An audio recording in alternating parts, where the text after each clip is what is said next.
Hello दोस्तों, good evening. आज हम फिर से बात करते हैं नए टॉपिक पर, जिसका नाम है pre and post Mendelian concept of genetics. इसमें हम बात करेंगे कि मेंडल साहब जो मेंडल साहब थे वही क्यों सक्सेस हुए, और भी जो साइंटिस्ट थे जैसे डार्विन था, डार्विन साहब थे, लेमार्क साहब थे, नाउदिन थे, और भी बहुत सारे साइंटिस्ट थे, प्रीवोस्ट थे, वो क्यों सक्सेस नहीं हुए, उनकी क्या थ्योरीज थी और उन्होंने क्या क्या कॉन्सेप्ट दिए थे हमारे जेनेटिक्स में। तो उनके बारे में हम बात करेंगे, और साथ में ये भी बात करेंगे कि जो मेंडल साहब ने जो वर्क किया था उसके बाद कौन कौन से नए कॉन्सेप्ट हमारे निकल के आए, जो मेंडल साहब से कुछ कुछ कॉन्सेप्ट को जो है बताते कि वो वास्तव में प्रूफ नहीं थे। ठीक है, तो हम इसी बात को आज चर्चा करेंगे। इसमें सारे हम जो भी प्री मेंडली कॉन्सेप्ट थे, चाहे वो फ्लूइड थ्योरी हो, चाहे वो मोस्ट थ्योरी हो, चाहे वो प्री फॉर्मेशन थ्योरी हो, इन सब के बारे में चर्चा करेंगे डिटेल्स में। और साथ साथ ये भी बताएंगे कि जो मेंडल साहब थे उनके बाद में कौन कौन से नए कॉन्सेप्ट डेवलप हुए, जैसे लिंकेज था, इनकम्प्लीट डोमिनेंस था, कंप्लीट डोमिनेंस था, ओवर डोमिनेंस था, ये सारे क्या बाद में उनके क्या क्या कॉन्सेप्ट हुए, क्या क्या कॉन्सेप्ट नए आए, उसके बारे में हम चर्चा करेंगे। तो आप जल्दी से आ जाइए, जल्दी से जुड़ जाइए मेरे साथ, क्योंकि हम आपस वास्तव में इसमें डिटेल्स में चर्चा करेंगे, क्योंकि कोई pre and post Mendel concept में कुछ कॉन्सेप्ट सिमिलर होते हैं तो वो आसानी से समझ में नहीं आते हैं। आज इसी माध्यम के थ्रू हम चर्चा करेंगे और उन सारे कॉन्सेप्ट को क्लियर करेंगे। तो हम 2 मिनट का वेट करते हैं, आप जल्दी से आ जाइए, फिर हम डिस्कस करेंगे कॉन्सेप्ट्स को। सारे कॉन्सेप्ट्स आज हम क्लियर करेंगे। ठीक है, आप जल्दी से आ जाइए।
आई थिंक आप सभी को अब क्लियर आ रहा होगा।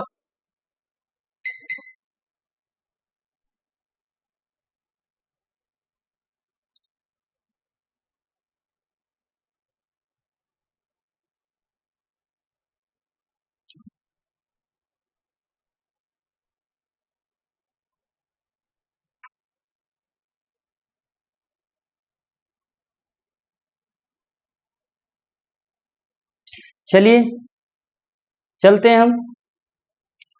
तो हम सबसे पहले बात करते हैं प्री मेंडल कॉन्सेप्ट्स में कुछ थ्योरी हैं जो हमारी मोस्ट वेपर थ्योरी है। इस मोस्ट वेपर थ्योरी ये किसने दी थी हमारी? ये दी थी पाइथागोरस ने। पाइथागोरस ने दी थी। किसने दी थी? पाइथागोरस ने।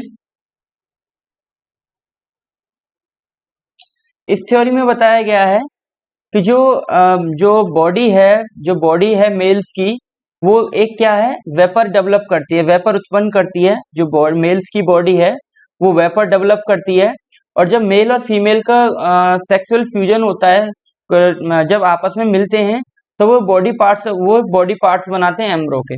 ठीक है, क्या कह रहा है ये कि जो मेल की बॉडी है एक वेपर डेवलप करती है, जैसे जब फ्यूजन होता है, फॉर्मेशन होता है, तो मेल्स की बॉडी जो है एक लिक्विड टाइप का फ्लूइड उत्पन्न करती है, वेपर टाइप का। जैसे देखा है ना कि जब आपका जब स्टीम बनती है, जब बॉइलिंग होता है तो उसमें से स्टीम निकलती है, तो स्टीम क्या होती है, एक वेपर होती है। तो ऐसे ही बॉडी पार्ट जो मेल के बॉडी पार्ट जो हैं वे वेपर डेवलप करते हैं, और जब मेल और फीमेल का फ्यूजन होता है, जब मेल और फीमेल आपस में मिलते हैं तो इसके बॉडी पार्ट्स को, एम्ब्रो के बॉडी पार्ट्स को डेवलप करते हैं। ये हमारी क्या थ्योरी है, मोस्ट वेपर थ्योरी है। तो ये किसने दी थी, हमारे एक साइंटिस्ट थे पाइथागोरस, आपने मैथ में भी पढ़ा होगा पाइथागोरस की प्रमेय। तो उन्होंने ही एक थ्योरी दी थी, कौन सी, किस ईस्वी में दी थी, 582 बीसी में दी थी। बीसी मतलब बिफोर क्राइस्ट, तो 582 बीसी में दी थी, जिसमें उन्होंने बताया था कि मान लीजिए ये कोई बॉडी पार्ट्स है, ये कोई बॉडी पार्ट्स है ह्यूमंस का, ठीक है, ये बॉडी पार्ट्स है, एक ये बॉडी डेवलप कर रहा है, बॉडी है ये इसकी, ठीक है।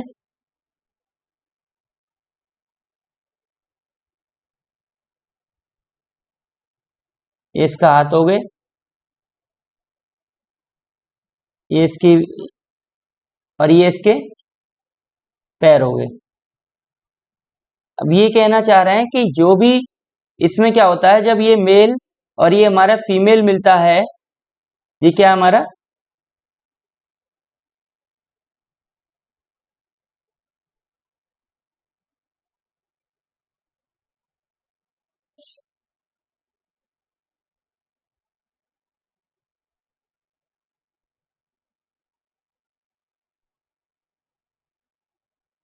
ये हमारी फीमेल है, क्या है, जब ये इनका फ्यूजन होता है, दोनों आपस में साथ में फ्यूजन करते हैं, तो इसमें से क्या है, इसमें से क्या है, डॉट डॉट जो है वेपर निकलते हैं, क्या है, ये यहाँ से जो है वेपर जाते हैं, क्या जाते हैं, वेपर जाते हैं, वेपर जाते हैं। और जब ये फ्यूजन होता है, तो ये जब आपस में मिलते हैं तो ये क्या करता है, ये एम्ब्रो के यहाँ से जाके बॉडी पार्ट्स को बनाता है, जो एम्ब्रो के बॉडी पार्ट्स को बनाता है। तो ये क्या कहलाता है, वेपर थ्योरी कहलाती है। क्या थ्योरी कहलाती है, वेपर थ्योरी। मतलब जब मेल और फीमेल का फ्यूजन होता है, मेल पार्ट्स क्या करता है, एक वेपर डेवलप करता है स्टीम फॉर्म में, जो स्टीम निकलती है उस फॉर्म में वेपर डेवलप करता है। और जो वेपर है, जब मेल फ्यूजन होता है तो उसके जो एम्ब्रो के बॉडी पार्ट्स को बनाता है, और जब जाके चाइल्ड का डेवलपमेंट होता है, ठीक है। तो ये हमारी पाइथागोरस साइंटिस्ट थे, उन्होंने एक थ्योरी दी थी जिसे हम वेपर थ्योरी कहते हैं। नेक्स्ट थ्योरी है फ्लूइड थ्योरी। एक साइंटिस्ट थे एम्पीडोकल्स, एम्पीडोकल्स साइंटिस्ट थे, उन्होंने क्या था, किसमें दी थी, 504 से 433 बीसी में, ठीक है ना, कितने में दी थी, 504 to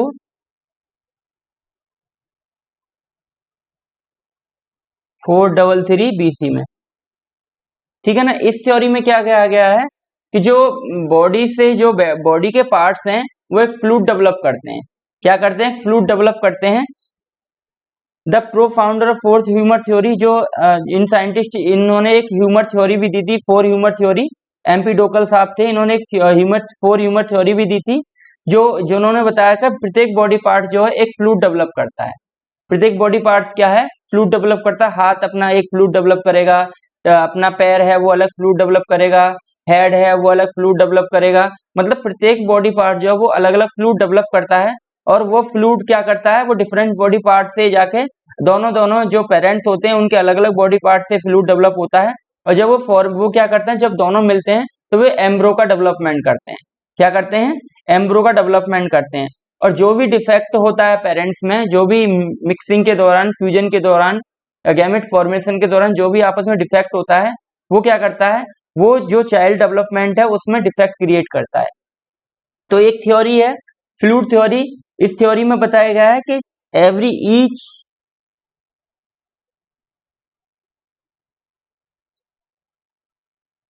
each and every organ of male female develop a fluid, क्या करता है, फ्लूइड डेवलप करता है। प्रत्येक ऑर्गन्स जो बॉडी का है, प्रत्येक ऑर्गन्स वो फ्लूइड डेवलप करता है। फ्लूइड डेवलप करने के बाद जब क्या होता है, फ्यूजन होता है, फ्यूजन होता है मेल एंड फीमेल का, मेल फीमेल का, तो ये क्या बनाता है, एम्ब्रो बनाता है। और जब ये ऑर्गन्स में जब फ्लूइड होता है, ये वाला जो फ्लूइड होता है, जब इसमें डिफेक्ट होता है फ्यूजन के समय, तो जो चाइल्ड होता है उसमें भी डिफेक्ट आता है।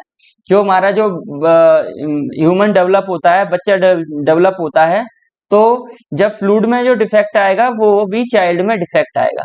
ठीक है, आई होप ये थ्योरी समझ में आ गई होगी। देखो ये कह रहा है the fluid of different body parts of two parents mix up, दोनों जो पेरेंट्स होते हैं उनका जो बॉडी पार्ट से जो फ्लूइड आता है वो मिक्सअप होता है, मिलता है, और वो क्या करता है, वो एम्ब्रो बनाता है। ठीक है, और एनी डिफेक्ट इन डिसेंट, जो भी पूर्वज में या माता पिता में जो भी डिफेक्ट होता है, या mixing of the fluid, mixing, और जो फ्लूइड में मिक्सिंग के समय जो भी डिफेक्ट होता है वो क्या करता है, किसी भी कैरेक्टर्स को मिसिंग कर देता है या चाइल्ड में डिफेक्ट क्रिएट कर देता है। ठीक है, ये एमपी डॉक्टरल्स की फ्लूइड थ्योरी थी। नेक्स्ट चलते हैं रिप्रोडक्टिव ब्लड थ्योरी। ये डॉक्टर अरिस्तु साहब थे जिन्होंने अरिस्तु साहब फादर बोले जाते हैं बायोलॉजी के। किसके फादर बोले जाते हैं, बायोलॉजी के।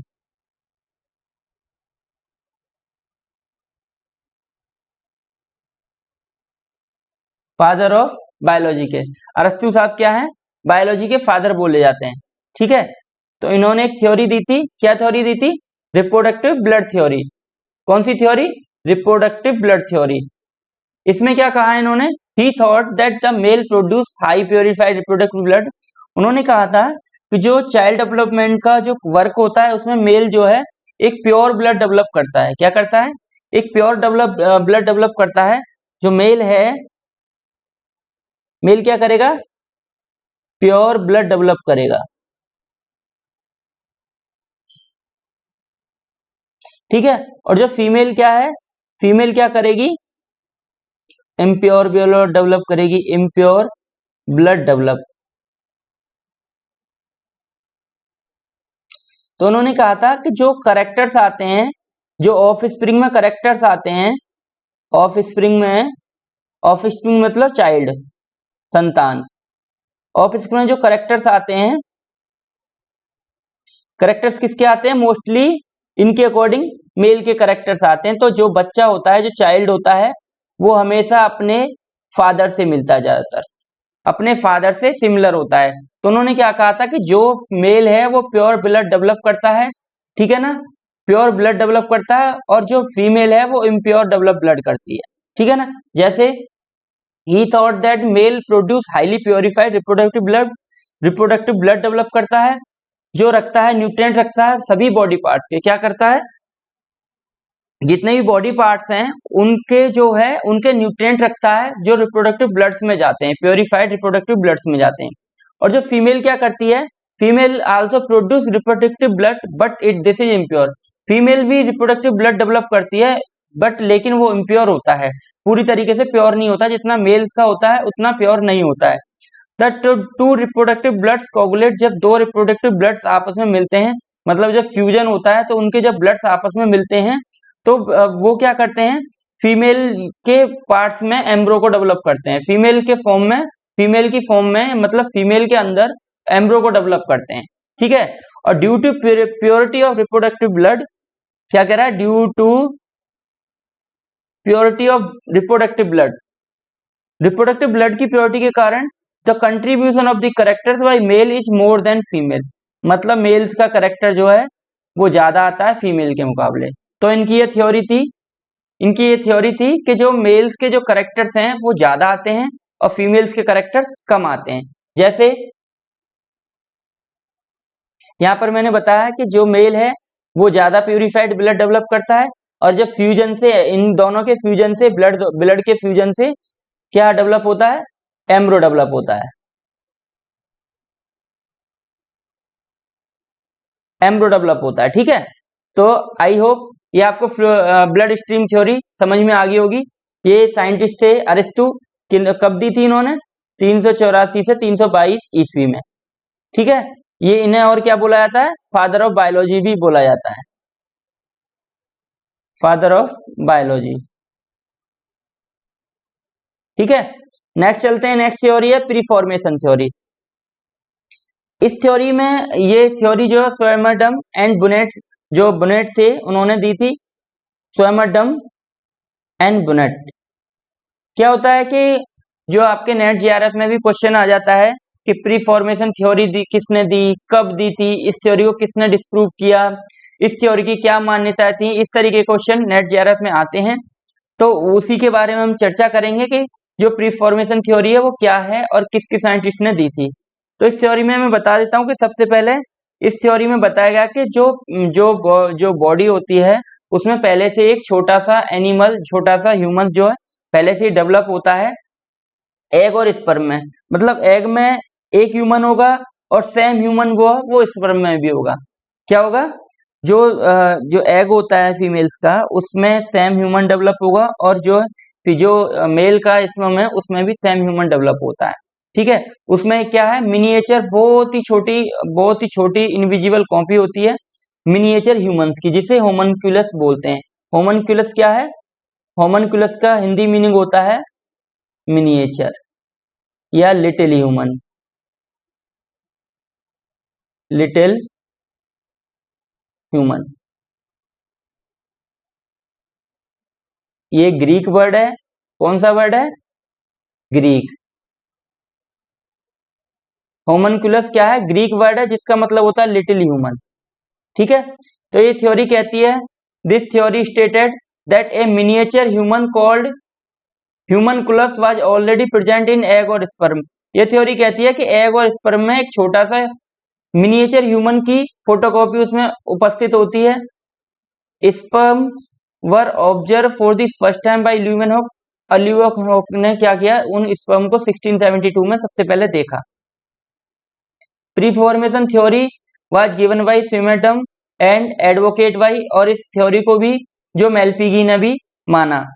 It was believed by a number, बहुत सारे वर्कर्स ने इस थ्योरी को विश्वास किया इस थ्योरी पर, जैसे हर्ट्सहोकर है, डेलपेटिसियस है 1694 में। इन सभी ने इस थ्योरी को प्रूव वास्तव में जाना कि हाँ वास्तव में यह थ्योरी सही है। ठीक है, और इसको भी रॉक्स ने भी सपोर्ट किया 1888 में। लेकिन जो वोल्फ साइंटिस्ट थे जिन्होंने क्या दिया था, एपिजेनेस थ्योरी दी, उन्होंने इस थ्योरी को क्या कर दिया, डिस्प्रूव कर दिया। उनकी अलग थ्योरी थी, उन्होंने अलग थ्योरी दी एपिजेनेस थ्योरी, जिसमें वो बताया था कि प्रत्येक ऑर्गन जो है एक कॉपी भेजता है। ठीक है ना, जैसे हम इसका एग्जांपल देख लेते हैं। जैसे देखिए ये है, ये क्या है, ये है स्पर्म है, ये स्पर्म है, ये एग है और ये आपका ये स्पर्म है। ये क्या है, इसमें पहले से एक बॉडी, एक ह्यूमन, मिनिएचर ह्यूमन अवेलेबल है और ऐसे ही स्पर्म में भी मिनिएचर ह्यूमंस अवेलेबल है। ठीक है, ये स्पर्म है, ये एग है, ये स्पर्म है। ठीक है ना, तो ये बता रहे हैं कि पहले से ही जो स्पर्म होता है उसमें एक मिनिएचर ह्यूमंस अवेलेबल होता है और एग में भी मिनिएचर ह्यूमंस अवेलेबल होता है। होमोन्यूक्लियस और miniature embryo believe to be present in human sperm. ठीक है, तो आई होप आपको फोटो से ही समझ में आ गया होगा। नेक्स्ट चलते हैं, नेक्स्ट थ्योरी है हमारी थ्योरी ऑफ एपिजेनेस, जो किसने दी थी, वोल्फ साहब ने दी थी 1738 टू 1794 में। इस थ्योरी में कहा गया है कि एग और स्पर्म जो हैं वो मिनिएचर ह्यूमंस नहीं रखते हैं। क्या है, इस थ्योरी में कहा गया है जो एग है, जो एग एंड स्पर्म क्या नहीं रखते, मिनिएचर ह्यूमन।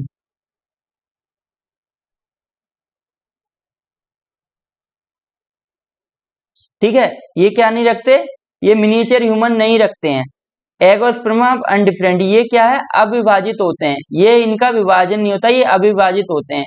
जो इनका विभाजन होता है, they differentiate into various organs और part take place only after fertilization. वे सब क्या कह रहे थे कि इसमें फर्टिलाइजेशन होता है लेकिन वो पहले से ही उसमें इनविजिबल कॉपी होती है। जो प्री फॉर्मेशन में बताया कि पहले से ही, प्री फॉर्मेशन थ्योरी में बताया था कि पहले से ही उसमें जो है जो ह्यूमंस है, मिनिएचर ह्यूमंस है, उसकी कॉपी अवेलेबल होती है। लेकिन ये कह रहे हैं कि जो उसमें अलग अलग पार्ट्स हैं, जो बॉडी के पार्ट जो होते हैं, वो जब फर्टिलाइजेशन होता है उसके बाद जाइगोट का डेवलपमेंट होता है और तब जाके एडल्ट टिश्यू बनता है। ठीक है, जो ऑर्गन्स हैं वो बाद में जाइगोट फॉर्मेशन के बाद बनते हैं, उससे पहले नहीं बनते हैं। ठीक है, तो इस थ्योरी को क्या करा, सभी ने स्वीकार किया। मतलब इस थ्योरी को क्यों स्वीकार किया कि जब जाइगोट फॉर्मेशन होगा उसके बाद उसके ऑर्गन्स बन रहे हैं, तो इस थ्योरी को सभी ने वास्तव में सही माना, क्योंकि फर्टिलाइजेशन जो है वहां पर हो रहा था। बिना फर्टिलाइजेशन के ना तो मेल डेवलप कर पाएगा चाइल्ड, ना फीमेल डेवलप कर पाएगा। जब दोनों का फर्टिलाइजेशन होगा, दोनों का फ्यूजन होगा, तभी जाके वहां पर एम्ब्रो डेवलप होगा। क्या होगा, एम्ब्रो डेवलप होगा, जायगोट बनेगा। जायगोट के बाद एम्ब्रो डेवलप होगा, और एम्ब्रो डेवलप के बाद एडल्ट एडल्ट टिश्यू बनते हैं, ठीक है ना। और उसके बाद वे सारे ऑर्गन्स बनते हैं। तो इस थ्योरी को किसने, वोल्फ जी ने दिया था 1738 टू 1794 में, और इसको यूनिवर्सली एक्सेप्ट किया था। अब चलते हैं, नेक्स्ट थ्योरी है theory of inheritance of acquired character. ये क्या थ्योरी है, इस थ्योरी में क्या है, जो डॉक्टर लेमार्क्स थे उन्होंने एक थ्योरी दी थी कि जो भी व्यक्ति जो है मान लीजिए कि वो जो है अपना कोई भी कैरेक्टर डेवलप कर रहा है, तो वह कैरेक्टर जो है वो पीढ़ी दर पीढ़ी उसकी संतानों में भी जाएगा। कैसे, मान लीजिए मैं हूं, मैंने एक्सरसाइज की, या मैंने कोई मैं एक्सरसाइज करके या हार्ड एक्सरसाइज करके या खाना पीना अच्छा अच्छा खा के बहुत तगड़ा होके, बहुत तगड़ा हो गया खाना पीना खा के, ठीक है ना, और मैं बहुत ज्यादा मोटा हो गया। तो जब हम फ्यूजन करेंगे तो जो हमारे चाइल्ड्स हैं वो क्या होंगे, वो मोटे ही पैदा होंगे। यदि मैं जिम करके अपनी मसल्स बना लेता हूं, तो हमारे जो चाइल्ड्स होंगे वे भी स्ट्रॉन्ग मसल वाले होंगे।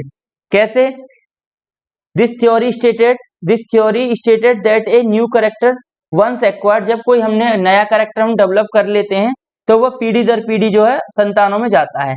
क्या, cell pass on its progeny.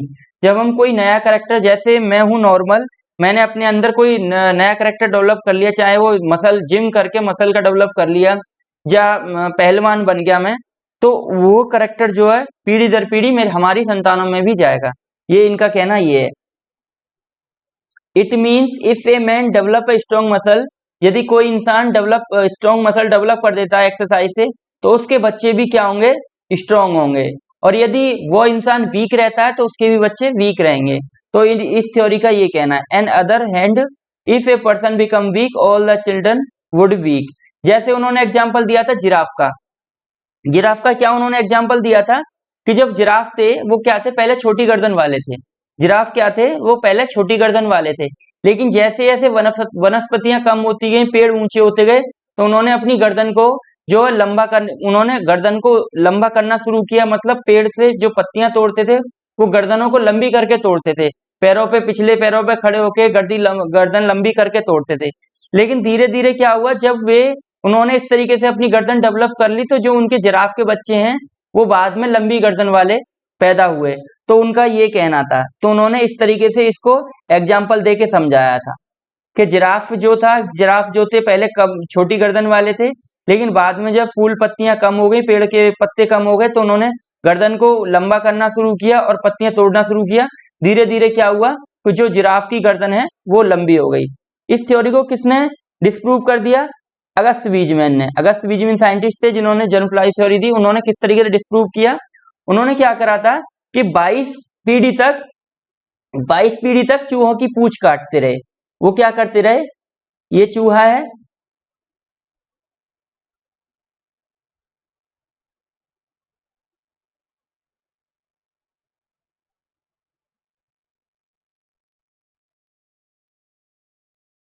ये क्या है, ये चूहा है, ये चूहा है, ये चूहा है, ये क्या कर रहा है, इसकी ये पूंछ है।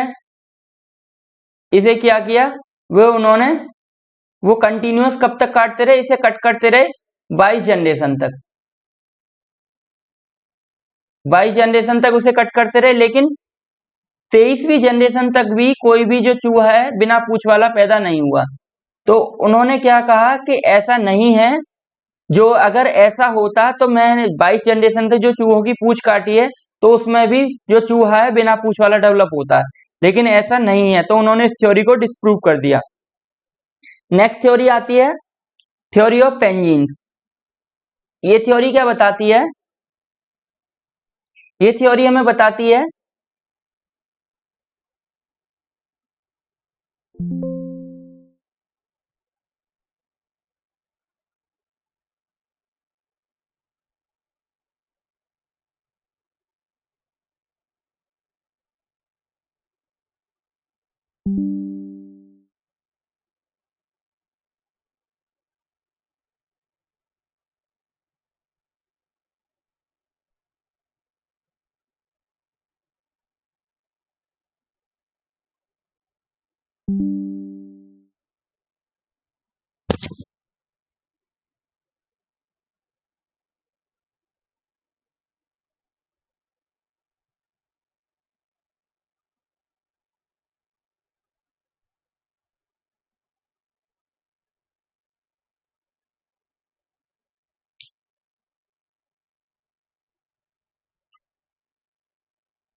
ये थ्योरी बताती है, चार्ल्स डार्विन की जो थ्योरी है, थ्योरी ऑफ एंजिन्स, यह कहती है कि प्रत्येक बॉडी ऑर्गन जो है एक इनविजिबल कॉपी रखता है।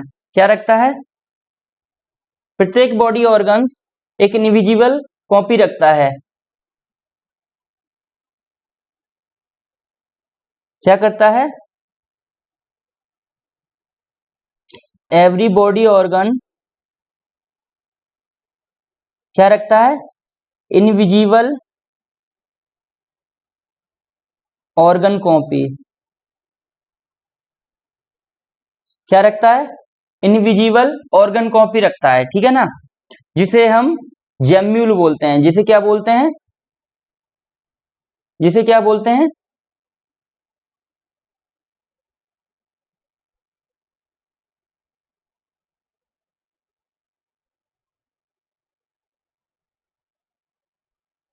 एवरी बॉडी ऑर्गन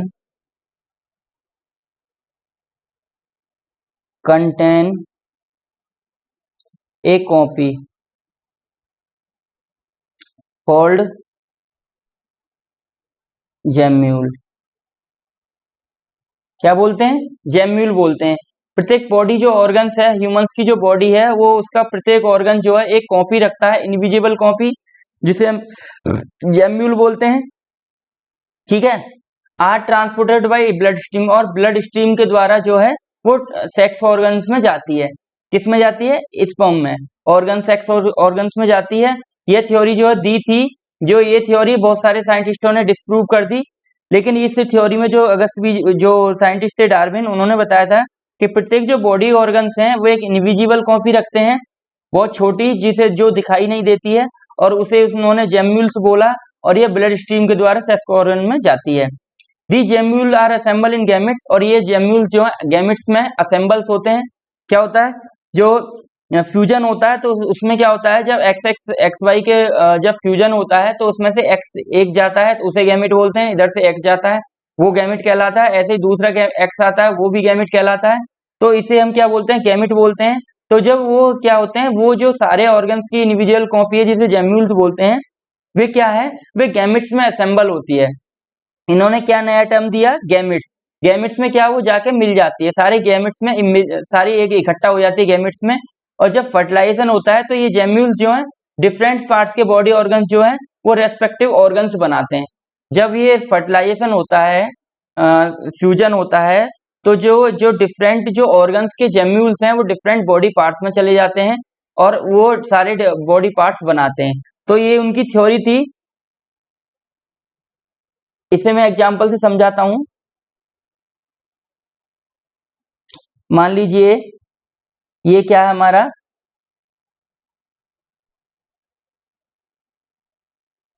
ये हेड है। अब इसमें क्या है?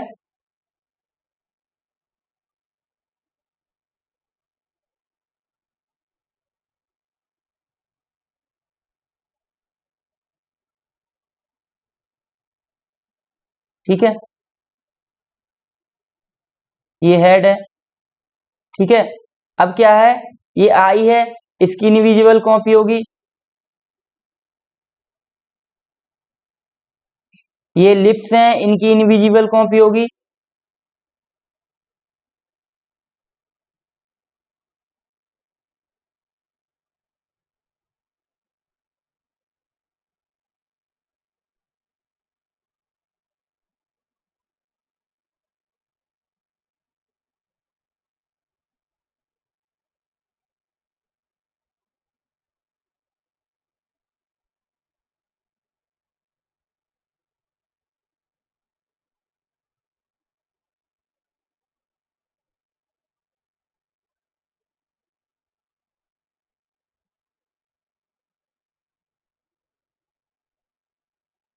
अब ये हैंड है, इसकी इनविजिबल कॉपी होगी। मतलब जो भी बॉडी पार्ट्स है इसकी सबकी इनविजिबल कॉपी अवेलेबल होती है, जिसे इन्होंने क्या कहा, जिसे कहा जेम्यूल, जेम्यूल कहा।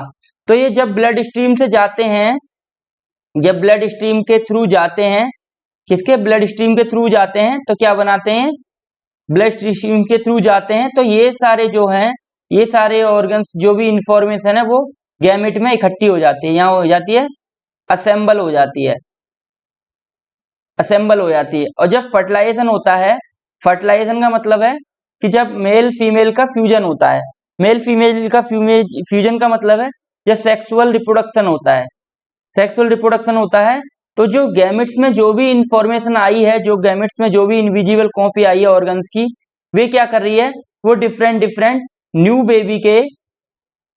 बेबी के क्या करेगी, डिफरेंट डिफरेंट ऑर्गन्स बनाएगी, डिफरेंट ऑर्गन्स बनाएगी। ठीक है, आई होप ये समझ में आ गया होगा। तो यही थ्योरी है, इसी को इन्होंने जेम्यूल बोला, जो भी इनविजिबल कॉपी है, जो भी बॉडी पार्ट्स की इनविजिबल कॉपी है, इसे इन्होंने जेम्यूल बोल दिया। ठीक है ना। और जेम्यूल, जब ये सारे जेम्यूल्स इकट्ठे हो जाते हैं तो वो गैमेट में जाते हैं, गैमेट में सारे असेंबल हो जाते हैं, और जब फर्टिलाइजेशन होता है, सेक्सुअल फ्यूजन होता है, तो यही गैमेट जाके न्यू बेबी के डिफरेंट डिफरेंट बॉडी पार्ट्स बनाता है। ठीक है ना। तो आई होप ये आपको ये थ्योरी समझ में आ गई होगी। नेक्स्ट चलते हैं हम, नेक्स्ट चलते हैं, इसके देख लेते हैं, फोटो देख लेते हैं इसका। जैसे ये देखो, ये ब्लड है, ये बॉडी है ऑर्गन्स की, इंडिविजुअल्स की बॉडी है, ये क्या कर रही है, ये जेम्यूल डेवलप कर रही है। जेम्यूल मतलब इनविजिबल कॉपी होती है ऑर्गन्स की, ये जेम्यूल डेवलप कर रही है। एग बना, मतलब सेक्सुअल फर्टिलाइजेशन हुआ, सेक्सुअल फॉर्मेशन हुआ, फर्टिलाइजेशन हुआ, एग बना, एग के बाद एम्ब्रो डेवलप हुआ। तो जो एम्ब्रो बनने का जो चाइल्ड डेवलपमेंट होगा, तो जिसमें जो गैमेट में जो भी इंफॉर्मेशन है, वो सारे जो है क्या करेगी, चाइल्ड के जो है ऑर्गन्स बनाएगी। क्या बनाएगी, ऑर्गन्स बनाएगी। यदि ब्लड बॉडी के थ्रू जो एग जो ब्लड जो बॉडी के थ्रू जो जेम्यूल्स आता है, यदि उसमें कोई डिफेक्ट होता है, तो वो भी डिफेक्टिव ऑर्गन्स बनाएगी। यदि इसमें कोई डिफेक्ट आ रहा है, तो वो भी डिफेक्टिव ऑर्गन्स बनाएगी। यदि ये सारे जेम्यूल्स सही आ रहे हैं, तो ये सारे ऑर्गन्स जो हैं बिल्कुल सही बनेंगे, कोई भी प्रॉब्लम नहीं आएगी। इस थ्योरी को किसने, this theory too was rejected because it lacked scientific, इसका कोई साइंटिफिक बेसिस नहीं था, इसलिए इस थ्योरी को रिजेक्ट कर दिया। अब चलते हैं सबसे जो थ्योरी है, जो एक्सेप्ट थ्योरी है, यूनिवर्सल एक्सेप्ट थ्योरी है, उसके बारे में बात करते हैं, जो अभी तक सभी ने अभी तक स्वीकार की है। क्या है, अगस्त बीजमैन की जर्मप्लाज्म थ्योरी। जो अगस्त बीजमैन थे, साइंटिस्ट थे, उनकी क्या थ्योरी थी, जर्मप्लाज्म थ्योरी। जर्मप्लाज्म थ्योरी थी, उन्होंने 1889 में दी थी। उन्होंने क्या कहा था कि जो डिफरेंट जो बॉडी ऑर्गन्स हैं, जो ह्यूमंस के बॉडी ऑर्गन्स हैं, वे दो टाइप के बॉडी पार्ट, दो टाइप्स के बॉडी पार्ट्स बनाते हैं, रिप्रोडक्टिव टिश्यू बनाते हैं। एक बनाते हैं जर्मप्लाज्म और दूसरा बनाते हैं सोमेटोप्लाज्म। आई होप आपने माइटोसिस और मियोसिस सुना होगा। तो सोमेटोप्लाज्म का मतलब है माइटोसिस,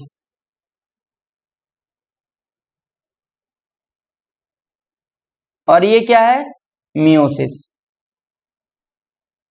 ये किस में होती है, जनरेटिव पार्ट्स में होती है। मतलब जो भी करेक्टर जाएंगे, ये जो जर्मप्लाज्म के जो भी करेक्टर्स जाएंगे जर्मप्लाज्म में, वे सारे पीढ़ी दर पीढ़ी जाएंगे, और जो सोमेटोप्लाज्म से जो भी करेक्टर डेवलप होंगे वे पीढ़ी दर पीढ़ी नहीं जाते हैं।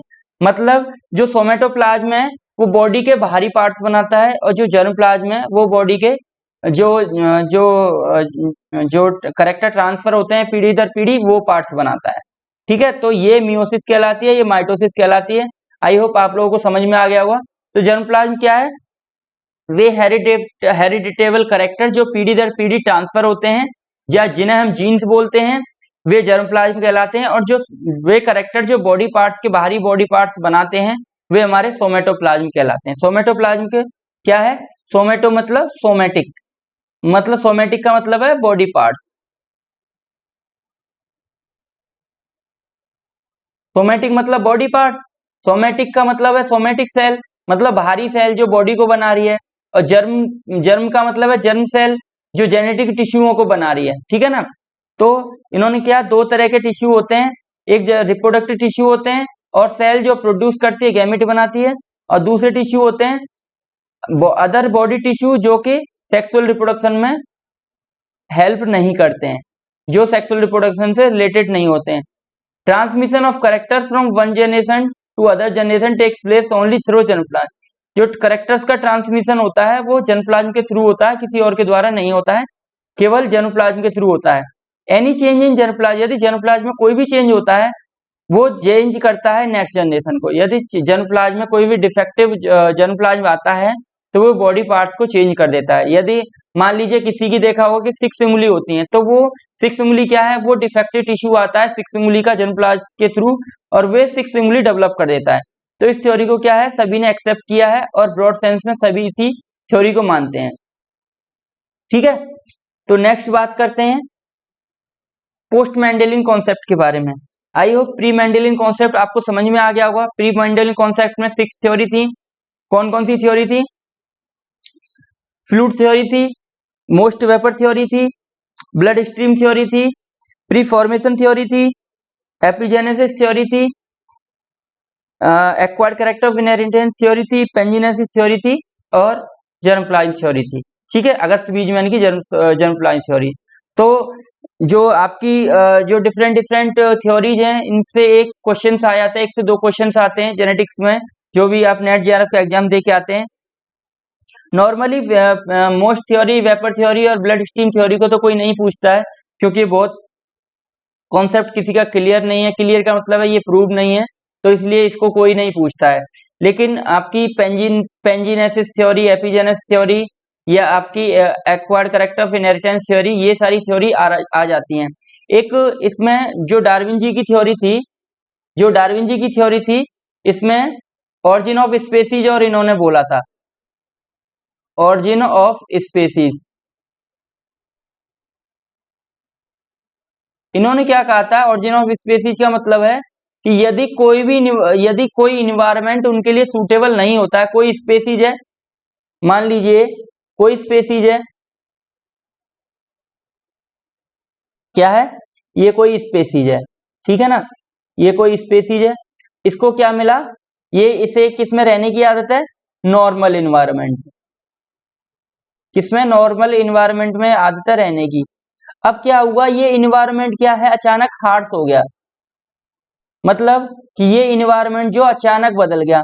मान लीजिए यहाँ टेम्परेचर रहता था 30 डिग्री सेल्सियस, जो नॉर्मल टेम्परेचर था। अब यहाँ क्या हुआ, अचानक जो इसका टेम्परेचर जो है कई सदियों तक, बहुत सारे समय तक ये जो है टेम्परेचर क्या हो गया, हीट हो गया, मतलब हीट टेम्परेचर हो गया 60 डिग्री सेल्सियस तक। तो जो नॉर्मल टेम्परेचर में रहने वाले इंडिविजुअल्स थे वो क्या करेंगे, यहाँ पर सारे की डेड हो जाएंगे। उसमें से क्या बचेंगे, क्या होता है ना कि जब आपने भी पहले सुना होगा कि जो स्पेसीज हैं वो धीरे धीरे जो विलुप्त हुई, लेकिन कुछ स्पेसीज जो हैं उन्होंने अपने करेक्टर्स को डेवलप कर लिया, करेक्टर्स को चेंज कर लिया।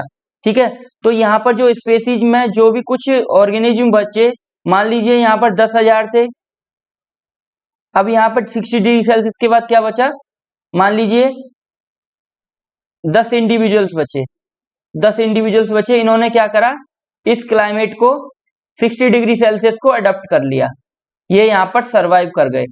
तो इन्होंने क्या कहा कि जो भी नई स्पेसीज बनती हैं वो इन्वायरमेंट के फ्लक्चुएशन के द्वारा बनती हैं। कोई भी नई स्पेसीज बनती है वो इन्वायरमेंट के फ्लक्चुएशन के द्वारा बनती है। जैसे पहले डायनासोर थे, तो डायनासोर क्या थे, उन्हें नॉर्मल टेम्परेचर मिल रहा था, अचानक पृथ्वी पे कुछ एक्टिविटी ऐसी हुई कि उनकी स्पेसीज जो है वो विलुप्त हो गई।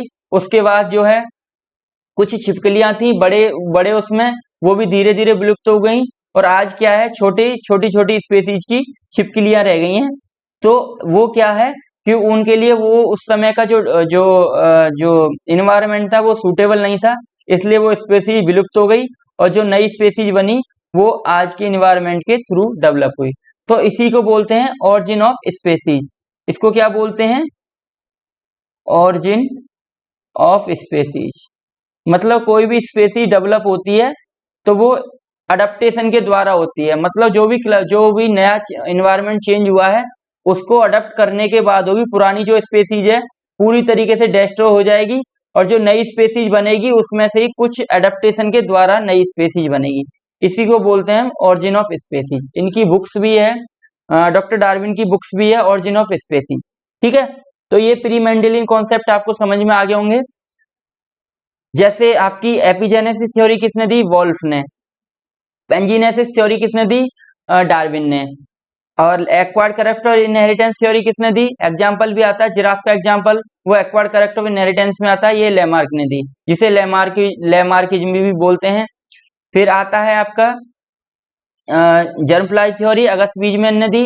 इसमें एक एग्जांपल भी आता है कि इन्होंने किस जो एपिजेनेस थ्योरी थी उसे कैसे वो एक्वायर्ड करेक्ट और इनहेरिटेंस थ्योरी थी उसे कैसे डिस्प्रूव किया। तो 22 जनरेशन तक उन्होंने चूहों की पूंछ काटी और उसके बाद भी बिना पूंछ वाला चूहा डेवलप नहीं हुआ। तो उन्होंने कहा कि दो तरीके के टिश्यू डेवलप होते हैं, एक जर्मप्लाज्म होता है, एक सोमेटोप्लाज्म। जो जो जो जर्मप्लाज्म होते हैं वो जेनेटिक टिश्यू होते हैं, वो पीढ़ी दर पीढ़ी ट्रांसफर होते हैं।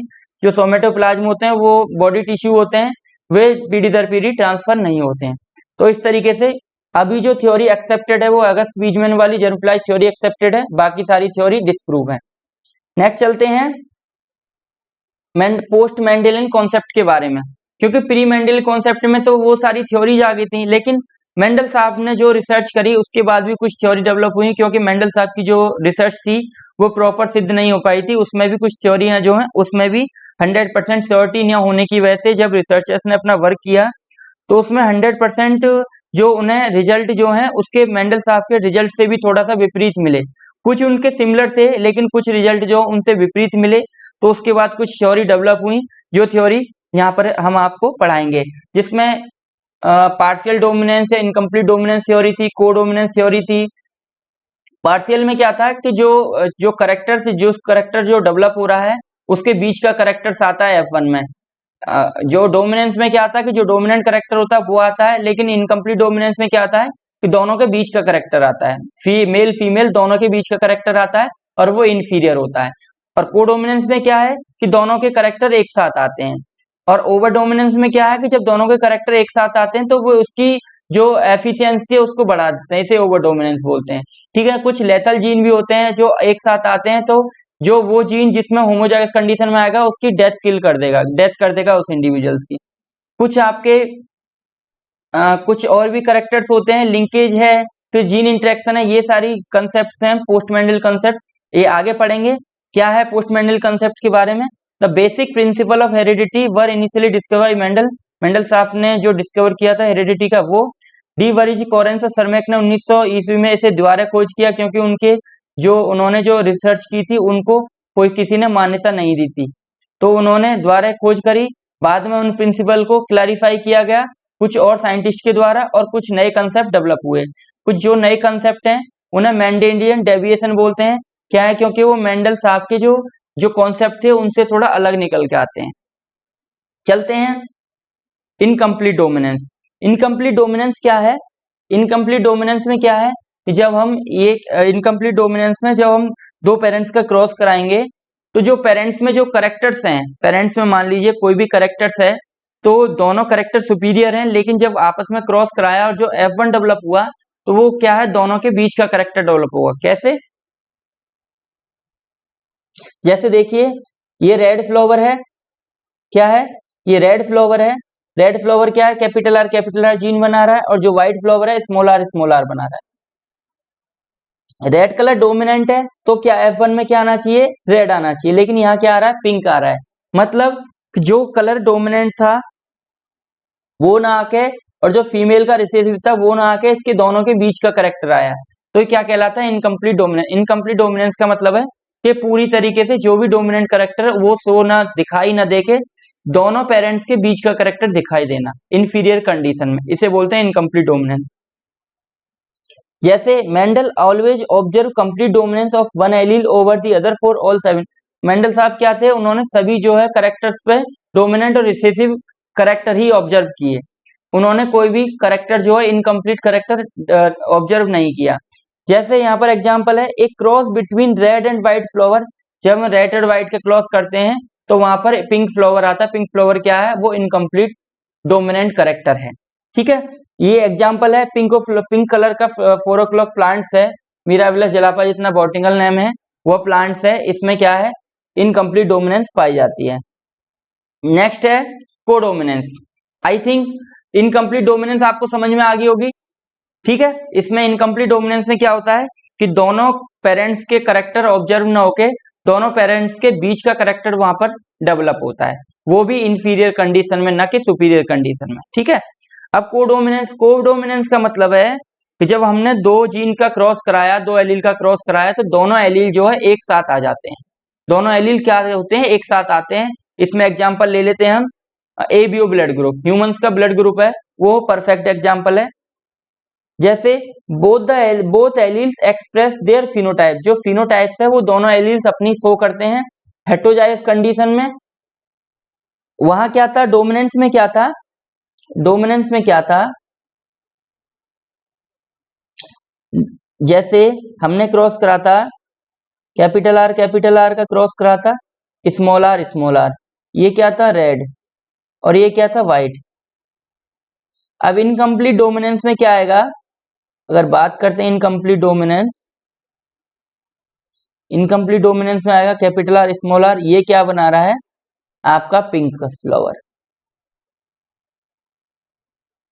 अगर ये डोमिनेंट होता तो आर, जो आर का करेक्टर है ये क्या दिखाता? रेड। अगर रिसेसिव होता तो ये क्या दिखाता? व्हाइट का करेक्टर। बट ये क्या आ रहा है? Pink colour. पिंक कलर क्या है?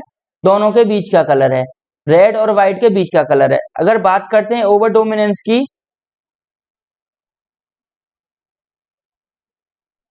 ओवर डोमिनेंस की बात करते हैं, मान लीजिए ह्यूमंस में, सॉरी कोडोमिनेंस की बात करते हैं, तो ये आपका IA ठीक है, ये क्या है? ये क्या है? ब्लड का ग्रुप है। ऐसे ही IB ठीक है, जब आपस में क्रॉस कराया जाता है तो ये क्या आता है? IAIB। ठीक है, तो ये ब्लड ग्रुप क्या आया? AB blood group. इसका मेल का क्या था? A blood group. फीमेल का क्या था? B blood group. जब जब आपस में क्रॉस कराया तो जो इनकी जो चाइल्ड डेवलप हुआ, F1 जो डेवलप हुआ, वो क्या हुआ? AB ब्लड ग्रुप वाला। क्या डेवलप हुआ? AB ब्लड ग्रुप वाला। मतलब कि इसमें दोनों के करेक्टर आए, दोनों करेक्टर कोडोमिनेंस। को का मतलब क्या है? को का मतलब क्या है? टुगेदर। टुगेदर मतलब साथ साथ आ रहे हैं। तो यहां पर क्या हुआ? जब हमने ए का क्रॉस बी के साथ कराया तो ए और बी दोनों करेक्टर दोनों आपस में एक साथ आए, इसे बोलते हैं हम कोडोमिनेंस। आई होप कोडोमिनेंस समझ में आ गया होगा। इसका परफेक्ट एग्जांपल है, आपने देखा होगा ह्यूमंस का ब्लड ग्रुप है, कुछ के ए बी पॉजिटिव होता है, कुछ का ए बी नेगेटिव होता है, कुछ का ए ब्लड ग्रुप होता है, कुछ का बी ब्लड ग्रुप होता है, कुछ का ओ पॉजिटिव होता है, कुछ का ओ नेगेटिव होता है। तो जो ए बी ब्लड ग्रुप आता है वो किसके फ्यूजन से आता है? यदि मेल ए ब्लड ग्रुप वाला हो, फीमेल बी ब्लड ग्रुप वाली हो, यदि फीमेल ए ब्लड ग्रुप वाली हो और मेल जो है बी ब्लड ग्रुप वाला हो, तो जब दोनों ए बी आते हैं साथ में तो वो कोडोमिनेंस करेक्टर कहलाता है। ठीक है, जैसे genes has more than 2 allelic form, genes की 2 से अधिक एलेलिक फॉर्म होती हैं, जैसे ब्लड ग्रुप एक परफेक्ट एग्जांपल है। यहाँ पर ही आपको एग्जांपल भी दिख रहा होगा कि जब रेड और व्हाइट का क्रॉस कराया तो हमें एक ही फ्लावर में रेड और व्हाइट दोनों करेक्टर एक साथ दिखे। वहां क्या आ रहा था? इनकम्प्लीट में पिंक आ रहा था, लेकिन यहाँ पर ये दोनों करेक्टर एक साथ आ गए। ठीक है ना, व्हाइट भी आ रहा है, रेड भी आ रहा है, तो दोनों करेक्टर एक साथ आ गए, तो इसे कहते हैं कोडोमिनेंस, मतलब एक साथ दोनों आ रहे हैं।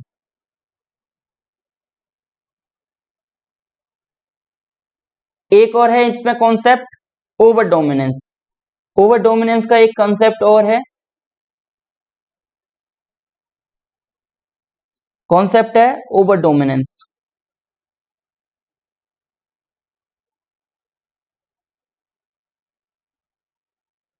ठीक है, ओवर डोमिनेंस। ओवर डोमिनेंस का मतलब है कि जब एग्जाम्पल के लिए कैपिटल आर का क्रॉस स्मॉल आर से कराया था, ये क्या है, रेड, और ये क्या है, मान लीजिए व्हाइट। एग्जाम्पल के लिए समझाने के लिए कि जब रेड और व्हाइट का क्रॉस कराया, कैपिटल आर स्मॉल आर आया, तो ये जो करेक्टर क्या डेवलप हुआ, मरून। मरून क्या हुआ, मैरून कलर का। ये क्या था, रेड, और ये क्या था, व्हाइट, लेकिन जो करेक्टर क्या डेवलप हुआ, मरून।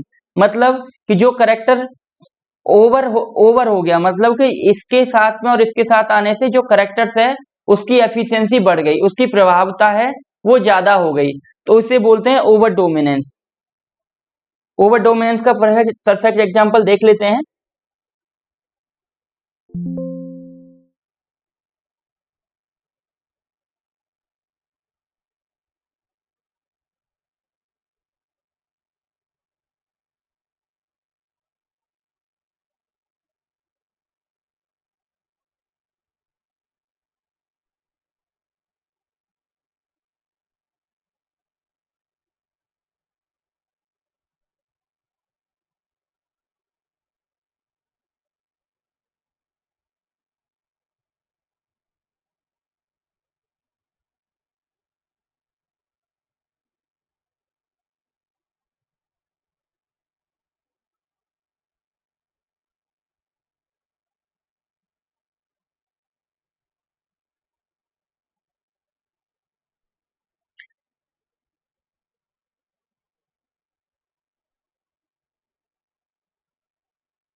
इसका एग्जाम्पल है,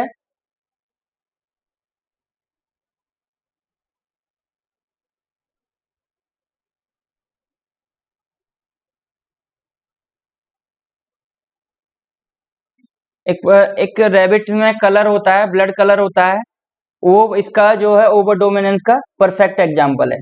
ठीक है, अब चलते हैं लिंकेज पर। लिंकेज पे बात करते हैं। लिंकेज क्या है, लिंकेज पे बात करते हैं हम। लिंकेज का मतलब है कि लिंक माने जुड़ा होना। क्या जुड़ा होना, लिंकेज की अगर परिभाषा की हम बात करते हैं तो जब दो जीन एक साथ किसी दो जीन की एक साथ रहने की प्रवृत्ति को, या दो एलील्स की एक साथ रहने की प्रवृत्ति को हम क्या बोलते हैं, लिंकेज बोलते हैं। Mendel always observe independent assortment of gene. जो मेंडल साहब ने क्या हमेशा ऑब्जर्व किया कि जीन्स जो स्वतंत्र रूप से अलग अलग होते हैं, लेकिन लिंकेज के केस में जो बैटेसन और पुनेट ने देखा था 1906 में, और हचिंसन ने मेज में, और मॉर्गन ने 1910 में ड्रोसोफिला में देखा। उन्होंने क्या देखा कि आपने रिपल्सन और कपलिंग फेज सुना होगा। रिपल्सन और कपलिंग फेज में क्या है, जो कपलिंग फेज है, कपलिंग फेज में क्या होता है, पेरेंटल टाइप ज्यादा ऑब्जर्व होते हैं, और जो रिपल्सन फेज है उसमें रिकॉम्बिनेशन टाइप ज्यादा अवेलेबल होते हैं। उनके अकॉर्डिंग, मेंडल साहब के अकॉर्डिंग 1:1:1:1 का रेशो आना चाहिए था, लेकिन जो उन्होंने, जो आपके आपके जो बैटेसन साहब थे, उन्होंने 1:1 का रेशो ना वहां पर पाकर, वहां पर जो रिकॉम्बिनेशन टाइप थे वहां पर ज्यादा ऑब्जर्व हुए। जो मेंडल साहब के अकॉर्डिंग क्या था, जो रेशो था जो 1:1 का आना चाहिए था, लेकिन जो रिपल्सन फेज में जो रेशो आया वो मोर देन 1 आया, मोर देन 1 आया। क्या आया? मोर देन 1 आया। तो उन्होंने क्या, डायहेब्रिड टेस्ट क्रॉस में they observe higher frequency of the parental types than recombination instead of 1:1:1:1 का। तो उन्होंने जो 1:1 का रेशो था उसकी जगह डिफरेंट रेशो प्राप्त किया, जिसमें बात करते हैं जो रिपल्सन फेज, जो कपलिंग फेज था, कपलिंग फेज में more percentage of parental genotype, parentals, और रिपल्सन फेज में उन्होंने क्या देखा, रिपल्सन में more percentage of recombinant type, जो किससे डेविएशन कर रहे थे, वो इससे डेविएशन कर रहे थे। तो उन्होंने देखा कि कुछ जीन जो है आपस में एक दूसरे के साथ लिंक हैं, उनकी जो डिस्टेंस है, मॉर्गन डिस्टेंस है, वो बहुत ही क्लोज है और वे हमेशा साथ साथ आते हैं। वे यदि इस लिंकेज को ब्रेक किया जाए तो वे दूर दूर जाएंगे, लेकिन जब तक वो साथ में जुड़े हैं तो वो एक साथ ही आएंगे। इसलिए इस थ्योरी, इससे प्रूफ, जो मेंडल साहब का जो नियम था इंडिपेंडेंट असॉर्टमेंट का, वो हर जगह वो सिद्ध नहीं हो पाया। ठीक है, तो लिंकेज का मतलब है दो जीन की एक साथ रहने की प्रवृत्ति को, दो जीन की एक साथ रहने की प्रवृत्ति को हम लिंकेज बोलते हैं। कैसे? When two gene linked together and go to the progeny together, मतलब प्रोजनी में एक साथ जाते हैं, एक साथ जुड़े रहते हैं और वो पीढ़ी दर पीढ़ी एक साथ जाते हैं, इसे क्या बोलते हैं हम? लिंकेज बोलते हैं।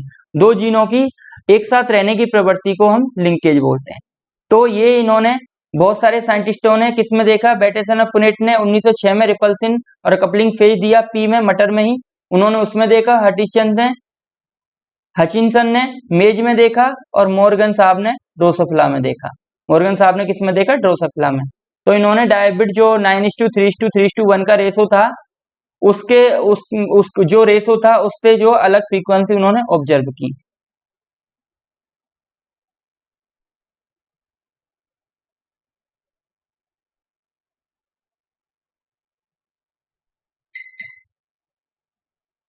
नेक्स्ट है आपका लेथल जीन, जो मेंडल साहब के अकॉर्डिंग था कि जो डोमिनेंट कैरेक्टर है वो हमेशा दिखाई देता है, लेकिन कुछ कैरेक्टर्स, मतलब कि जो रेशो आता है 3:1 का आता है हमेशा। क्या आता है? 3:1 का आता है। लेकिन कुछ जीन क्या होते हैं, कुछ जीन क्या है, कुछ जीन हमेशा जब होमोजाइगस डोमिनेंट कंडीशन में होते हैं, होमोजाइगस डोमिनेंट कंडीशन में, तो वे अपने आप को दिखाई नहीं देते, मतलब इंडिविजुअल्स की डेड हो जाती है होमोजाइगस कंडीशन में। तो वे जो वहां पर रेशो आता है वो हमेशा 2:1 का रेशो आता है। यहाँ पर क्या रेशो था मेंडल साहब के अकॉर्डिंग? 3:1 का था, लेकिन यहाँ पर 2:1 का रेशो आता है। मतलब जो होमोजाइगस डोमिनेंट एलील है उसकी डेथ हो जाती है, जो कैरी करता है उस एलील को उसकी डेड हो जाती है। जैसे चूहों का एग्जाम्पल लेते हैं, एक ये चूहा है, फर कोट कलर इसकी क्या है? येलो है। ये क्या है? ये हेटेरोजाइगस कंडीशन में कैपिटल वाई स्मॉल वाई, जब इसका क्रॉस कराते हैं कैपिटल वाई स्मॉल वाई से, तो क्या होगा है, जब ये कैपिटल वाई जाएंगे दोनों एक दूसरे इंडिविजुअल्स में, तो यहाँ जो है इसकी डेड हो जाती है। ये क्या होगी? इसकी डेड हो गई। तो क्या मिलेंगे? कैपिटल वाई वाले 1/2 मिलेंगे और स्मॉल वाई वाले क्या है? 1/4 मिलेंगे। तो जो रेशो आया 2:1 का रेशो आता है यहाँ पर। जैसे हम देख लेते हैं genes which call death of its carrier when its homozygous condition, मतलब जीन जो इंडिविजुअल्स में जाता है होमोजाइगस कंडीशन में, किसमें? डोमिनेंट कंडीशन में, ना कि रिसेसिव कंडीशन में। कुछ में रिसेसिव कंडीशन में जाता है, कुछ में डोमिनेंट कंडीशन में जाता है। लेकिन कुछ में, जैसे येलो कोट कलर का हम चूहा की बात करते हैं, तो उसमें डोमिनेंट कंडीशन में जाता है। तो उसमें जो डोमिनेंट कंडीशन में होमोजाइगस जो है जीन गया, एलील गया है, उसकी क्या है? डेथ हो जाती है। Mendel's finding were observe equal survival of genotype, Mendel साहब ने क्या पाया कि जो सभी जीनोटाइप हैं वो सर्वाइव करती हैं, कोई भी डेथ कॉज नहीं करती है। क्या करती है? डेथ कॉज नहीं करती है, सभी अपने अपने तरीके से जीवित होती हैं। लेकिन यहाँ पर क्या था, यहाँ पर एक जीनोटाइप जो है वो उसकी डेथ हो रही थी, ठीक है ना। In the presence of lethal gene the normal segregation ratio 3:1 modify into 2:1, और यहाँ पर उनको 3:1 का रेशो मिला, लेकिन यहाँ पर क्या रेशो मिल रहा है, 2:1 का रेशो मिल रहा है। नेट में क्वेश्चन आ जाता है कि जो लेथल जीन है, लेथल जीन का कॉन्सेप्ट है, उसमें रेशो क्या आता है, जीनोटिपिक रेशो क्या आता है, जीनोटिपिक और फिनोटिपिक रेशो। तो हमेशा जो फिनोटिपिक रेशो आता है वो 2:1 का ही आता है। क्या कह रहा है, lethal genes have been reported in both animal as well as plant. ये सभी में लेथल जीन्स के, जो लेथल जीन्स है एनिमल के साथ साथ प्लांट्स में भी दिखाई गया है, क्योंकि कुछ प्लांट्स होते हैं उनमें जो डोमिनेंट कंडीशन में आएगा तो कुछ प्लांट्स की भी डेथ हो जाती है डैम्पिंग ऑफ के थ्रू, या वो जर्मिनेशन नहीं आता है, या वो अर्ली अर्ली स्टेज में ही डेथ हो जाती है, तो वो क्या है, वो वहां पर लेथल जीन कारण होता है उसका। नेक्स्ट है gene interaction.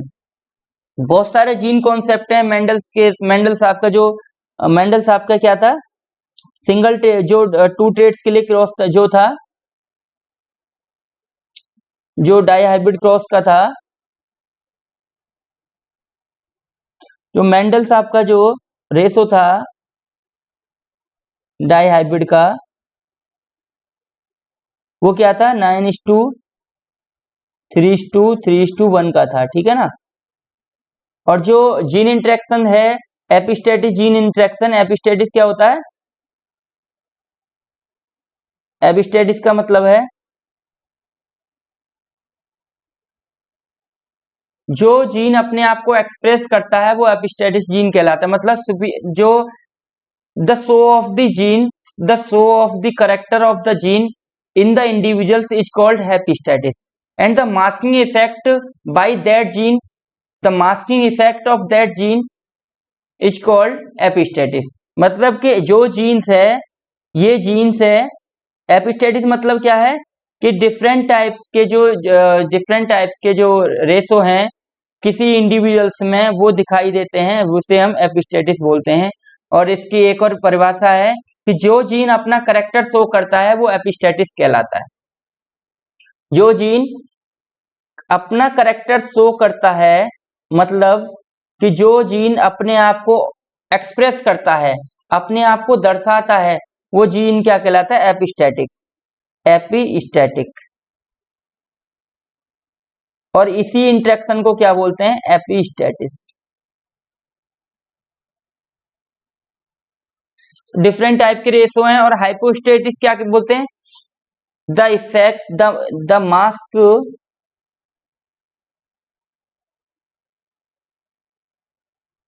the mask effect of that gene is called hypostatic, ठीक है ना। जो जीन, जिस जीन का प्रभाव दब जाता है या छुप जाता है उसे क्या बोलते हैं हम, हाइपोस्टैटिक। और जो जीन अपना प्रभाव दर्शाता है उसे बोलते हैं हम एपिस्टेटिस। और जो जीन का एपिस्टेटिक जीन के इंटरेक्शन को हम क्या बोलते हैं, एपिस्टेटिस। इसमें बहुत सारे रेशो होते हैं। जो मेंडल साहब के डाई हाइब्रिड रेशो था 9:3:3:1 का रेशो था वो, और जो सिंगल जीन का रेशो था 3:1 का, यहाँ पर डिफरेंट जीन एक्शन हमें मिलते हैं। अगर हम बात करते हैं कंप्लीमेंट्री जीन एक्शन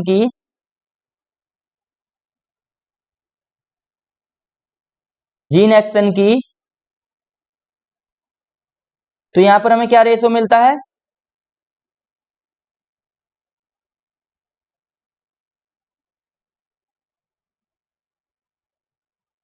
9:7 का यहाँ पर रेशो मिलता है, ठीक है। ये क्या है, मोनोहाइब्रिड क्रॉस का इंटरेक्शन है।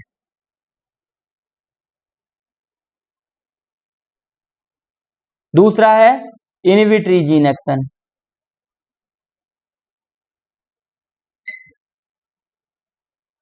ये सारे एक्शन मैं बाद में पढ़ाऊंगा पूरा डिटेल्स में, अभी आपको केवल जो एपिस्टेटिक है उसके बारे में बता देता हूं। उसमें कौन कौन सी जीन इंटरेक्शन आते हैं। इसमें पहला होगा कंप्लीमेंट्री जीन एक्शन, दूसरा होगा इनहिबिटरी जीन एक्शन। इनहिबिटरी का रेशो क्या होता है, 13:3। थर्ड है डुप्लीकेटिव gene action,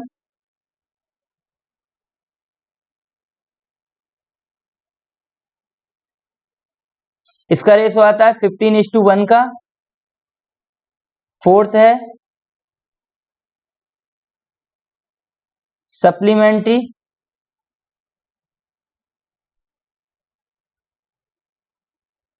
supplementary gene action.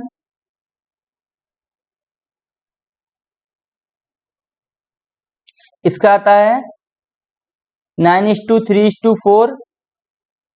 और फिफ्थ जीन एक्शन है पॉलीमोरिक जीन एक्शन।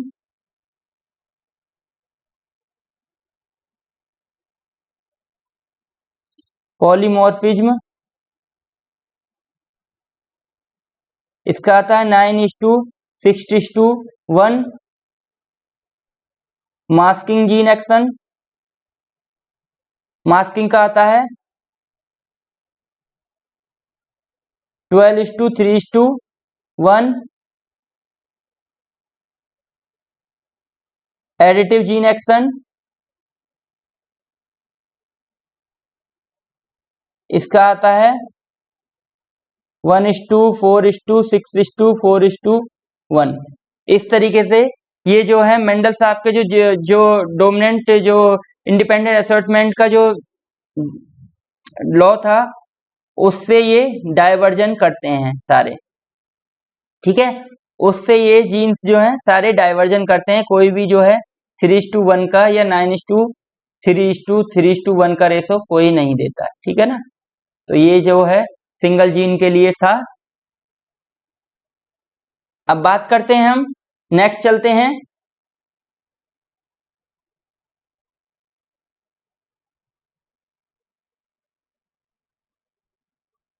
एपिस्टेटिस की परिभाषा है कि कोई भी इंटरेक्शन, एक इंटरेक्शन जो दो जीन्स के बीच में होता है जिसमें जो जीनोटाइपिक जो फिनोटाइपिक एक्सप्रेशन है वो चेंज हो जाता है, मॉडिफाई हो जाता है, उसे क्या बोलते हैं हम? एपिस्टेटिस बोलते हैं। जैसे जब हमने क्रॉस कराया ए कैपिटल सी स्मॉल सी दोनों का आपस में क्रॉस कराया तो हमें येलो के साथ साथ ब्लैक जो माइस है वो भी यहाँ पर ऑब्जर्व हुए और व्हाइट भी माइस ऑब्जर्व हुए। इनकी क्या है, इसमें दो जीन्स हैं, इसमें क्या है दो जीन्स के दो एलील्स हैं, लेकिन यहाँ पर हमें फिनोटाइप क्या तीन हमें मिल रही हैं, येलो मिल रही है, ब्लैक मिल रही है और व्हाइट मिल रही है। यदि यदि जिसमें तीन या चार जीन डोमिनेंट आते हैं तो वो येलो बनाते हैं, जिसमें दो जीन डोमिनेंट आते हैं वो ब्लैक बनाता है, जिसमें सिंगल जीन या सारे जीन रिसेसिव आते हैं तो वो व्हाइट बनाता है, ठीक है। तो ये आपका एपिस्टेटिस था। नेक्स्ट चलते हैं प्लियोट्रॉफिक जीन एक्शन। प्लियोट्रॉफिक का मतलब है कि एक जीन का क्या है बहुत सारे इफेक्ट्स होते हैं। एक जीन जो है बहुत सारे ट्रेट्स को गवर्न करता है। नॉर्मली क्या होता है, एक जीन एक ट्रेट्स को गवर्न करता है, one gene for one actor but one gene for one character. But कभी कभी क्या होता है दो जीन एक करेक्टर को गवर्न करते हैं, और कभी कभी क्या होता है एक करेक्टर्स बहुत जीन के द्वारा गवर्न होता है जिसे पॉलीजेनिक करेक्टर्स बोलते हैं। एक करेक्टर एक जीन के द्वारा गवर्न होता है इसे मोनोजेनिक करेक्टर बोलते हैं। लेकिन कुछ करेक्टर्स ऐसे भी होते हैं, कुछ बहुत सारे करेक्टर्स ऐसे भी होते हैं जो एक जीन के द्वारा गवर्न होते हैं, मतलब एक करेक्टर एक जीन जो है कई सारे करेक्टर्स को गवर्न करता है, कंट्रोल करता है। जैसे व्हाइट आई एलील इन ड्रोसोफिला, क्या एग्जांपल है, व्हाइट आई एलील इन ड्रोसोफिला। ये जो व्हाइट आई एलील है ये बहुत और भी ड्रोसोफिला में करेक्टर्स को डेवलप करता है, करेक्टर्स को गवर्न करता है। This allele affect I colour को अफेक्ट करता है, सेव करता है स्पर्मेटिया जो उसकी पुतली होती है अंदर की उसकी शेप को बनाता है, और फेकंडिटी को बनाता है और टेस्टिकुलर मेम्ब्रेन को बनाता है। किसकी को? ड्रोसोफिला की को। अब क्या था कि अगर यहाँ पे एक जीन एक करेक्टर को गवर्न करता है तो वो केवल कलर को गवर्न करता या शेप को गवर्न करता या फेकंडिटी को गवर्न करता या टेस्टिकुलर को गवर्न करता। बट ये एक जीन का एक एलील है जो इन चार करेक्टर्स को गवर्न कर रहा है। कैसे?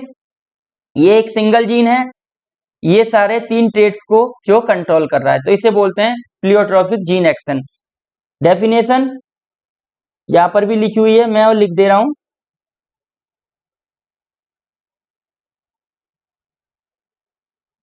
ए जीन कंट्रोल मैनी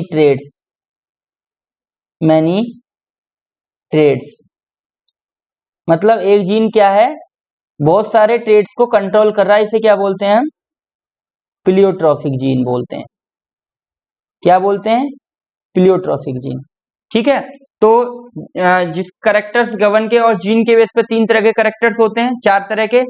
एक मोनोजेनिक करेक्टर जो एक जीन के द्वारा गवर्न होता है, एक एक पॉलीजेनिक करेक्टर्स होता है जो बहुत सारे जीन्स के द्वारा गवर्न हो, सिंगल करेक्टर बहुत सारे जीन के द्वारा गवर्न होता है। एक प्लियोट्रॉफिक जीन करेक्टर्स होता है जो एक जीन जो है बहुत सारे करेक्टर्स को गवर्न करता है। ठीक है, तो ये चार तरह के जीन करेक्टर्स होते हैं। अब चलते हैं नेक्स्ट, पॉलीजीन्स। पॉलीजीन्स मतलब कि बहुत सारे जीन्स जो है एक करेक्टर्स को गवर्न करते हैं। Some characters are control by several genes and each of genes has additive effect। जो उन जीन जैसे आपका yield character, yield contributing traits होते हैं प्लांट्स में, वे सारे एडिटिव जीन इफेक्ट होते हैं। मतलब सारे जीन्स मिलके उस करेक्टर्स को बनाते हैं। ठीक है, इसमें इन्वायरमेंटल इफेक्ट ज्यादा पड़ता है। फिनोटाइपिक, जो इनके इंटरेक्शन से जो फिनोटाइप मिलती है उसमें जो इंटरेक्शन आता है वो जीनोटाइप और इन्वायरमेंट का आता है, अकेले जीनोटाइप का नहीं आता है। मान लीजिए कि कोई जो गर्म प्रदेश में रहने वाला इंडिविजुअल्स है वो ब्लैक होता है और जो ठंडे प्रदेश में रहने वाला है वो व्हाइट होता है। लेकिन यदि उस ब्लैक इंडिविजुअल्स को स्टार्टिंग फेज में ही हम व्हाइट वहां पर ठंडे प्रदेश में भेज देंगे तो उसका जो कलर है वो ब्लैक ना होके सांवला हो जाएगा या गोरा हो जाएगा। तो उस पर क्या इन्वायरमेंट इफेक्ट डाल रहा है, उस पर जीन के साथ साथ इन्वायरमेंट भी इफेक्ट डाल रहा है। यदि वो जीन का ही खाली इफेक्ट होता तो वो कहीं भी जाता वो काला ही होता, लेकिन उस पर इन्वायरमेंट का भी इफेक्ट आ रहा है तो उसका कलर जो है सांवला हो गया। ठीक है, जॉनसन साहब ने जीनोटाइप और फिनोटाइप का टर्म दिया था, किस में दिया था? ये 1909 में। जीनोटाइप, फिनोटाइप, जीन और प्योर लाइन, ये इन्होंने चार टर्मिनोलॉजी दी जॉनसन साहब ने 1909 में, प्योर लाइन थ्योरी। ये किस पे किया था? राजमा पे, किडनी बीन पे।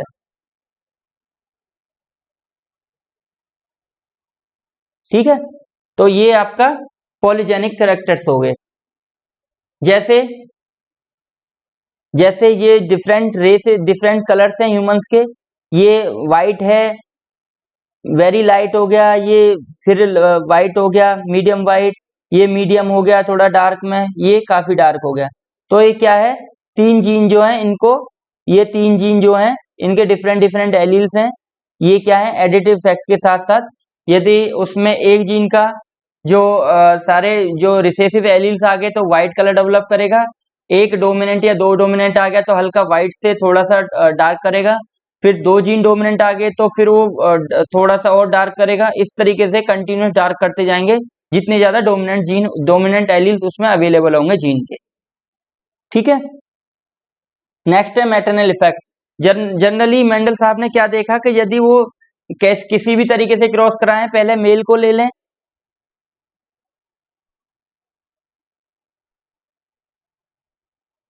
उन्होंने क्या देखा कि यदि कैपिटल आर का क्रॉस स्मॉल आर से कराते हैं तो जो इंडिविजुअल्स आ रहा है कैपिटल आर स्मॉल आर हो रहा है, मतलब रेड ही आ रहा है।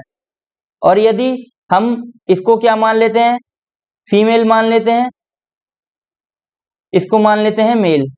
जब स्मॉल आर का क्रॉस कैपिटल आर से कराया, इसको क्या मान लिया उन्होंने? फीमेल, इसको मान लिया मेल। तो ये भी क्या आया हमारा? कैपिटल आर स्मॉल आर, ये भी रेड आया और ये भी रेड आया। तो इसमें क्या है? जब फीमेल और male capital R small R के लिए तो भी रेड आ रहा है, और फीमेल स्मॉल आर और मेल कैपिटल आर का लिया तब भी रेड आ रहा है। लेकिन कुछ जो बाद में कॉन्सेप्ट डेवलप हुए उसमें क्या हुआ कि कुछ मैटरनल इफेक्ट, यहाँ पर कोई भी करेक्टर्स पर मैटरनल इफेक्ट दर्शा ही नहीं दे रहा। मेटल का मतलब है फीमेल का करेक्टर, कोई भी जो फीमेल्स का करेक्टर्स है वो चाहे वो इधर पहले फीमेल ले लो, चाहे बाद में फीमेल ले लो, चाहे डोमिनेंट में फीमेल ले लो, चाहे रिसेसिव फीमेल ले लो, वही करेक्टर शो हो रहा है। लेकिन मैटरनल इफेक्ट में क्या होता है? मैटरनल इफेक्ट में क्या होता है कि यहाँ पर जो फीमेल पेरेंट है, फीमेल पेरेंट्स का करेक्टर्स ज्यादा शो होता है। Female parents character highly observe, highly observe. यहाँ पे क्या है, मेल का इफेक्ट नहीं आ रहा, फीमेल का ज्यादा आ रहा है, तो इसे क्या बोलते हैं, मैटरनल इफेक्ट। क्योंकि मैटरनल इफेक्ट किस वजह से होता है, साइटोप्लाज्मिक इफेक्ट के कारण। साइटोप्लाज्मिक इफेक्ट की वजह से मैटरनल इफेक्ट शो होता है। मैटरनल इफेक्ट में क्या होता है कि जब हम रेसिप्रोकल क्रॉस करते हैं तो जो रेशो है वो हमेशा 3:1 का नहीं आता है। जब हम नॉर्मल क्रॉस करते हैं तो वहां पर 3:1 का रेशो आता है, लेकिन जब रेसिप्रोकल क्रॉस करते हैं, रेसिप्रोकल क्रॉस क्या होता है, जिसमें पेरेंट्स की जो मेल फीमेल की पोजीशन है वो चेंज कर देते हैं, उसे हम रेसिप्रोकल क्रॉस बोलते हैं। ठीक है, मान लीजिए कि नॉर्मल क्रॉस में हम पहले फीमेल लेंगे कोई कैपिटल आर कैपिटल कैरेक्टर की, और बाद में मेल लेंगे स्मॉल आर का। लेकिन रेसिप्रोकल में क्या होता है कि स्मॉल आर की पहले फीमेल ले लेंगे और कैपिटल आर का मेल ले लेंगे। तो ये क्या है, जब पोजीशन चेंज होगी दोनों की तो उसे हम रेसिप्रोकल क्रॉस बोलते हैं। तो यही मैटरनल इफेक्ट होता है। Mendel did not observe any difference between direct और रेसिप्रोकल क्रॉस, मतलब वो नॉर्मल और रेसिप्रोकल क्रॉस में उन्होंने कोई भी उन्हें डिफरेंस नहीं दिखाई दिया। बाद में जो इन्वेस्टिगेशन हुई वहां पर पता चला कि कुछ डिफरेंस भी पाए जाते हैं रेसिप्रोकल क्रॉसेस में, जो कि जिसे साइटोप्लाज्मिक इनहेरिटेंस का नाम दिया गया। जैसे लीफ कलर 4 o'clock प्लांट में लीफ कलर वेरिएशन पाया जाता है। ग्रीन और व्हाइट का क्रॉस करते हैं तब भी वहां पर ग्रीन और व्हाइट के पैचेज आते हैं। जब फीमेल को हम फीमेल को ग्रीन लेते हैं और मेल को व्हाइट लेते हैं तो वहां पर ग्रीन का इफेक्ट ज्यादा आता है, मतलब ग्रीन करेक्टर शो होता है।